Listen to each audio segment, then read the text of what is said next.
Hi, I'm Susan Moore and thank you for joining me today in my writer's shed, where today we're going to continue with Nat's adventure in Emerald's Secret, my second book in the Nat Walker Trilogy, which is for kids and everyone who loves adventure. Today we're going to continue with chapter 23, The Bribe. Nat's about to head into her virtual reality game, but in the meantime, back at Boxbury School, Limpet meets Ivy for the first time again in a very long time. The Bribe. Limpet looked across his desk at Ivy Shiversand. They hadn't met in person for several years, and that had suited him quite well. She'd grown vast in size during those intervening years, but more than anything, she'd aged beyond recognition. Despite the cementous sculpting she'd had done to her face, it looked like a death mask. He was at least 25 years older than Ivy, but right now, if someone came in who didn't know them, they would think him the younger of them both. Her suit of armour and cape were giving off the musty smell of old socks. He'd wanted to open the window to let in some air, but that was too risky in case someone eavesdropped on their conversation. So far, he'd listened to her complain about how he had treated Saskia, how the rumour mill in the school must be stopped. He'd listened to her rant on about the good old days when she'd been at Boxbury with Max Walker and how they'd been such great friends. There hadn't been a chance to get a word in until now. Ivy was waiting for him to apologise. Limpet steepled his fingers together. Ivy, we've known each other a very long time. You didn't come to Boxbury in person to tell me all this. We could have easily had this conversation remotely. So why don't you tell me what this is really about? Ivy huffed. Very well, let's get straight to the point. I hear the Walker girl is coming to board with you. That is so. I need you to allow one of my beetle bots to join your surveillance force. Limpet's eyebrows shot up. Why? Because Max and his wife left her something that I want to know more about. His jaw dropped at her blunt admission. I will do no such thing. She leaned across his desk. Yes, you will, because otherwise I'll let everyone know you've been siphoning off school funds to feather your own nest. Limpet shifted uncomfortably in his chair. I don't know what you're talking about, Ivy. Alpha? Show, said Ivy. Her vile beetlebot scuttled into the middle of Limpet's fine leather-top desk and flicked up its shiny brown shell. His Swiss bank account statement came up full screen.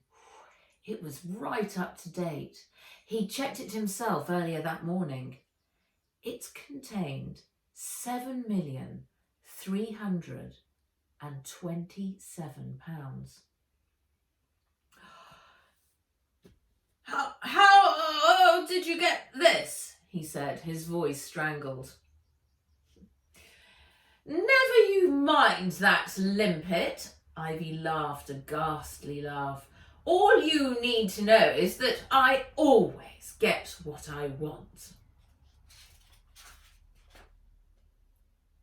Chapter 24, The Elf. Going to join Nat now and her first foray into Blackcod. Nat was inside Blackcod. She was standing in a medieval town square filled with a maze of wooden stalls. The sky above was a vivid violet, and she could smell smoke and barbecued food in the warm air. People in hooded cloaks were shopping at the stalls, chatting, their voices loud and conversations buzzing. Her body tingled and fizzed with the new sensory experience. It was hyper-real, much more so than she'd ever felt before. Looking down, she saw she was clothed in a long green velvet gown. A pair of red jewelled slippers peeped out underneath. Zoinks! Is this what her dad had designed for her? She looked like a fairy tale princess. She caught sight of her hands and gasped. They were neon green and patterned with electric blue stars. She pulled up a sleeve. The same thing. She was an alien fairy tale princess. She wasn't alone though. A man with a blue and orange striped face walked by talking to a boy with a yellow and gold zigzag skin.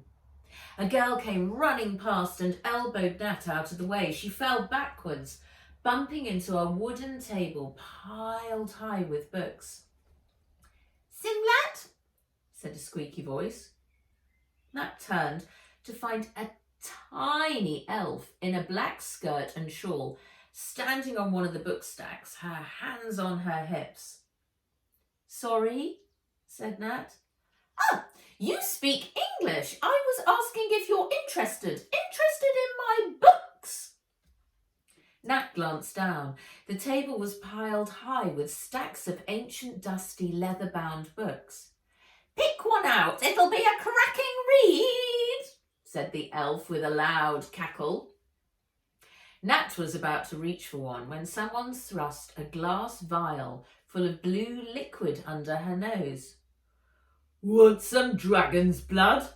said a gruff voice. She turned, found a hunched old man with warts sprouting out of his face, grinning at her and showing only 2 black teeth that he had left. And his breath smelled worse than a dead cat. No thanks," she said, recoiling. He waved the vial again. As it moved, the blood turned from blue to red. "It'll give you fire in your belly, only 7 shillings to you." "Oh!" "Get off my customer!" screeched the elf, her clawed fingers pulling him away. She was holding a long stick in her hand. "I'll beat you again if you don't leave right now." The old man spat at the elf, his greasy saliva hitting her full in the face. Using her sleeve, the elf smeared it away. Nat's stomach heaved. "Stanka-quanquap-stymix," said the elf, pointing her stick at the man. Sparks shot out of the end of her stick and came showering down on the old man. Nat ducked out of their path, and a blinding flash ripped through the air, followed by a loud farting sound. She blinked through the smoky haze to find a pink rat standing where the old man had been. It scurried off under the table. A round of applause broke out, and the elf took a bow. "Rude goblin! He got what he deserved." She turned her attention back to Nat. "Now then, where were we, my dear?" she said, as if nothing had happened. Nat didn't fancy being turned into a rat. She grabbed the nearest book. A cloud of dust flew up, making her sneeze. On the cover was an etched title in faded gold lettering. She brushed the rest of the dust away with her sleeve and blinked. Tiger's teeth. Was she seeing things? There on the cover were the words, "The Quest of Natalie Walker." Her hand began to tremble. She pinched the cover between her fingers and lifted it. A musty smell wafted up as it creaked open, but instead of finding pages, she found that the book inside was hollow, and inside lay a miniature wooden canoe and a golden egg. "You like?" said the elf, stroking the edge of the box. Nat reached in, but the elf rapped on her knuckles with a stick. "Ayo, why did you do that?" said Nat, snatching away her hand. 50 shillings first for my merchandise before you can handle it. As you can see, it's very special. The elf was looking at her with greedy, beady eyes. Nat fumbled through the layers of her dress, searching for a pocket. Nothing. I don't have any money, she said. With a flip of her stick, the elf closed the book. No money, no deal. But it's got my name on it. The elf shrugged. Despite her tiny frame, she tugged the book out of Nat's hand and landed it back on the pile. 50 shillings, she said, hopping on top of it. But how can I get the money? I'm going to stop there in our reading today because we've got quite a bit more to go of that chapter, and I think we should just hold that idea that Nat has no money to buy the book of The Quest of Natalie Walker, her very self. So please join me here tomorrow and we shall find out some more. Does she get inventive to earn the cash for the book? Thank you so much for joining me. Stay well, and I look forward to seeing you again tomorrow. Bye-bye.